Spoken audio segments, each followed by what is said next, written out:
Hello students, today we are going to start our next topic, democracy in Bangladesh under our chapter contemporary South Asia. Last lecture में हमने बात की थी regarding the meaning of South Asia as well as we have discussed regarding military and the democracy in Pakistan.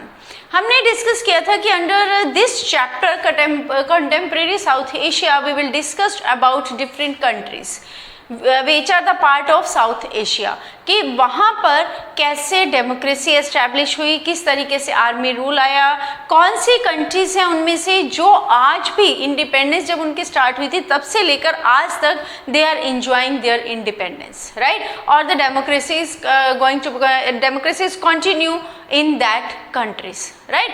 सो आज हम बात करने वाले हैं डेमोक्रेसी इन बांग्लादेश. इस टॉपिक पर जाने से पहले हम थोड़ा सा पिछला रिकैप ले लेते हैं कि आप में से क्या आप लोग बता सकते हैं कि what is South Asia, which countries included in South Asia, who was Ayub Khan, what do you know about general Pervez Musharraf. If yes then move to this video. अगर कहीं भी आपको थोड़ा सा भी कंफ्यूजन है तो please firstly move to the first video, उसको लेक्चर को सुनिए, उसको समझिए, then come to this lecture, right. Okay, come to our lecture democracy in Bangladesh. अब बांग्लादेश क्या है?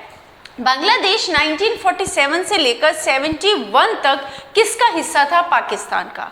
ब्रिटिश पीरियड के समय में, क्योंकि पाकिस्तान भी पहले इंडिया का हिस्सा था बिफोर इंडिपेंडेंस, तो जब उस समय यहाँ ब्रिटिश रूल था उस समय ये बांग्लादेश जो था ये किसका हिस्सा था? बंगाल और आसाम का, राइट. जब भारत आज़ाद हुआ तो it divided into two separate states, one was India and another was Pakistan, right. तो ये जो बांग्लादेश है ये पाकिस्तान में कि ईस्ट साइड में था, ईस्टर्न पाकिस्तान, राइट. कि पाकिस्तान जो था it was divided in two parts, one was western Pakistan and other was the eastern Pakistan. तो ये जो लोग थे, ये जो बांग्लादेश बना, ये कौन से हिस्से में था? East Pakistan, right. तो इस रीजन में, लेकिन अब क्योंकि ये लोग बंगाल से बिलोंग करते थे, असम से बिलोंग करते थे, इसलिए इनकी मेन जो कल्चर थी वो बंगाली थी. ये जो लैंग्वेज बोलते थे वो भी कौन सी थी? बंगाली. लेकिन दूसरी तरफ जो वेस्टर्न पाकिस्तान था वहाँ पर इस्लामिक रीजन था, लोग उर्दू लैंग्वेज को वहाँ पर ज़्यादा प्रेफर किया जाता था, डोमिनेशन था उर्दू लैंग्वेज का. अब वेस्टर्न पाकिस्तान वाले वही डोमिनेशन ईस्टर्न पाकिस्तान के लोगों पर भी लागू करना चाहते थे. वो चाहते थे कि ईस्टर्न पाकिस्तान के लोग भी कौन सी लैंग्वेज को प्रेफर करें? उर्दू को. कौन से धर्म को फॉलो करें? Islamic, right. लेकिन ईस्टर्न पाकिस्तान के लोगों ने इसका विरोध किया, वो इसके अगेंस्ट थे, वो ये अनफेयर जो ट्रीटमेंट उनके साथ हो रहा था इसके अगेंस्ट उन्होंने मूवमेंट चलाई. नतीजा क्या निकला? शेख मुजीब और Rahman, he was a leader of Awami league, right. किसका लीडर था ये? अवामी लीग का. ये क्वेश्चन आ सकता है आपका 1 मार्क का, who was the leader of Awami League or who led Awami League और who was शेख मुजीब और रहमान. किसी भी तरीके से sorry, it can come as an 1 mark question, right. तो शेख मुजीब और Rahman, leader of Awami League, led this struggle against the western Pakistani domination. अब इसने ये मूवमेंट चलाई जो किसके अगेंस्ट थी? वेस्टर्न पाकिस्तानी डोमिनेशन के अगेंस्ट. जो ये चाहते थे कि ईस्टर्न पाकिस्तान के लोग भी उर्दू को फॉलो करें, उर्दू लैंग्वेज को अपनाएं और साथ साथ इस्लामिक रिलीजन जो है उसको फॉलो करें, राइट. अब नतीजा क्या हुआ? इन 1970s इलेक्शन, 1970s में वहाँ पर इलेक्शन हुए पाकिस्तान में. He won all the seats in eastern Pakistan. Eastern Pakistan में जितनी भी सीट्स थी वो सारी कौन सी पार्टी को मिली? अवामी लीग को, राइट. तो बट गवर्नमेंट जो वेस्टर्न पाकिस्तान में डोमिनेटेड थी, गवर्नमेंट जो इस्लामिक रिलीजन की फेवर में थी, जो उर्दू लैंग्वेज को इम्पोज करना चाहती थी, उन्होंने इस जो उसके पार्टी की जो जीत थी उसको एक्सेप्ट करने से मना कर दिया. उन्होंने जो शेख मुजीब और रहमान था उसको लीडर मानने से इनकार कर दिया और बदले में बजाय उससे, क्योंकि वो विनर था, पावर उसके हाथ में आनी चाहिए थी, बजाय पावर देने के क्या किया, उसको अरेस्ट करके जेल में डाल दिया, right. But government refuse to accept this and arrested Sheikh Mujib और Rahman and try to suppress the movement, क्योंकि उन्हें ये लगा कि लीडर है, अगर लीडर को ही पकड़ लिया जाएगा तो बाकी मूवमेंट जो उनके फ्लोअर्स है वो तो ऑटोमेटिकली उनको दबाना आसान होगा। So they try to suppress that movement, right. अब यहाँ फिर से आपका एक क्वेश्चन आ सकता है, इन विच इलेक्शन शेख मुजीब और रहमान वन, तो कौन से इलेक्शंस में था, 1970, राइट, इन 1970s इलेक्शन। ये again it can come as an 1 mark question. The government of India, अब ऐसे समय में जब वेस्टर्न पाकिस्तान ने शेख मुजीब को अरेस्ट कर लिया, मूवमेंट को दबाने की कोशिश की, तो ऐसे समय में इंडियन गवर्नमेंट ने ईस्टर्न पाकिस्तान के लोगों की हेल्प की, क्योंकि इंडियन गवर्नमेंट ये चाहती थी कि जो वेस्टर्न पाकिस्तान है वो ईस्टर्न पाकिस्तान को उसकी आज़ादी दे दे, right. The government of India supported the demand of people of East Pakistan in 1971 and Bangladesh got independence. इसको उन्होंने सपोर्ट किया, जिसकी वजह से 1971 ही था जब इंडिया और पाकिस्तान की लड़ाई भी हुई थी, जब वार भी हुई थी, राइट, और उसका कारण यही था, क्लियर।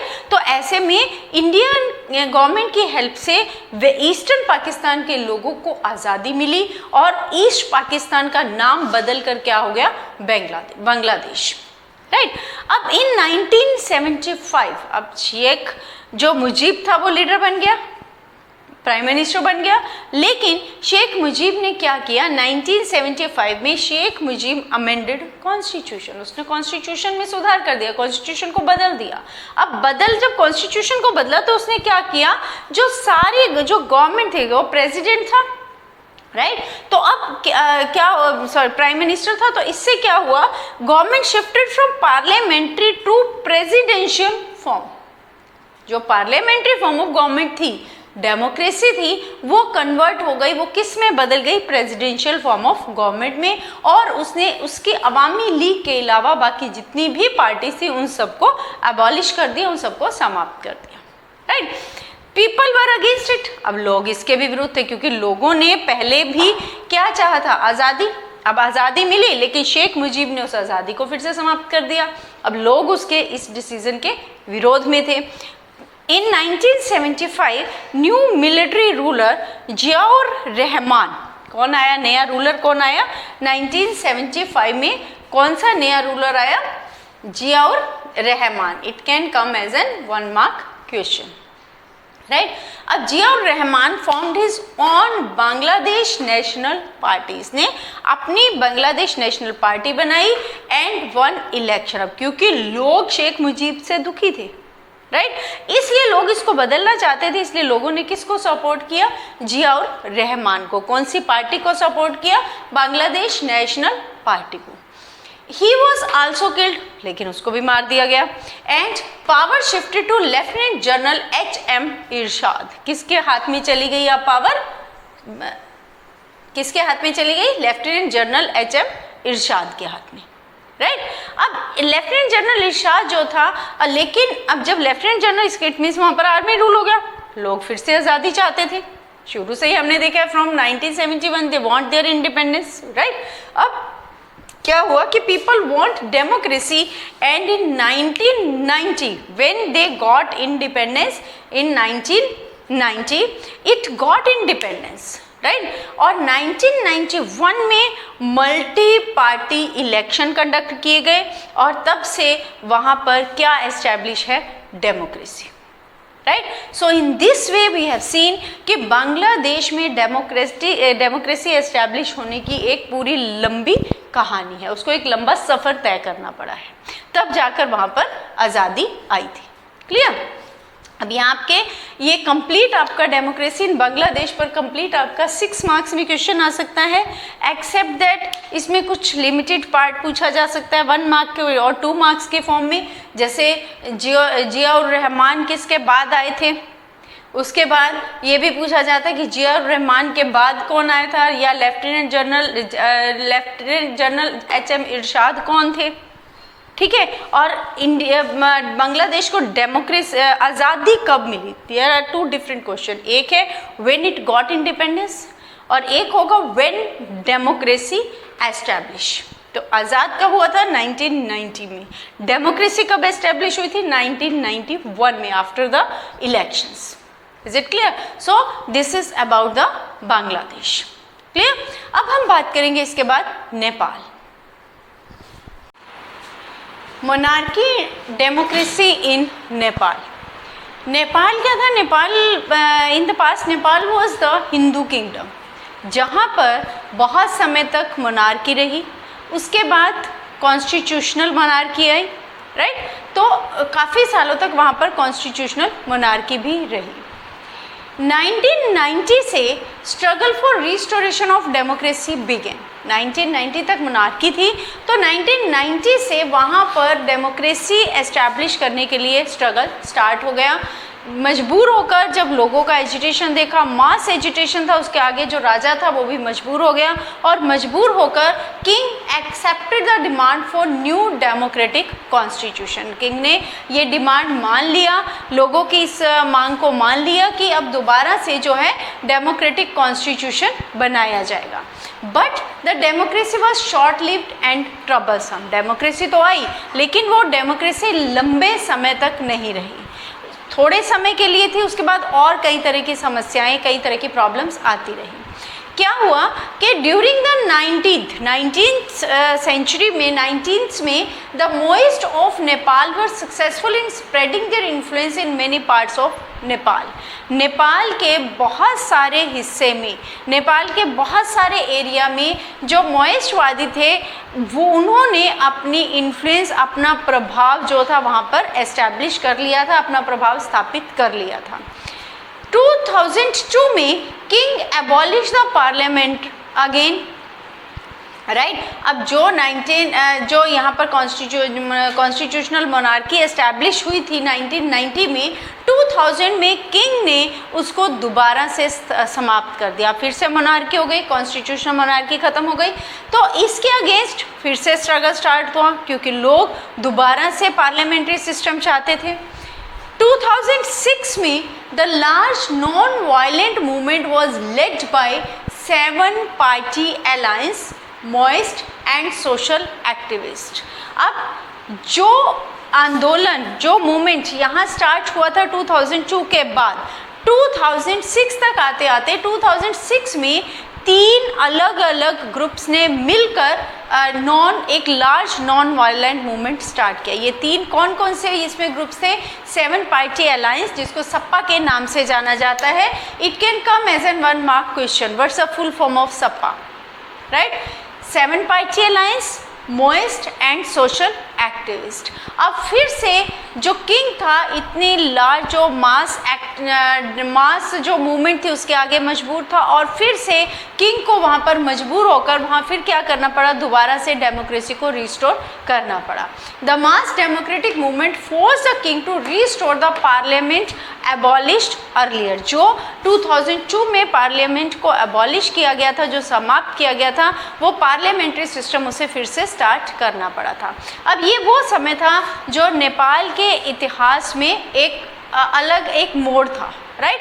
इस समय में नो डाउट कि यहाँ पर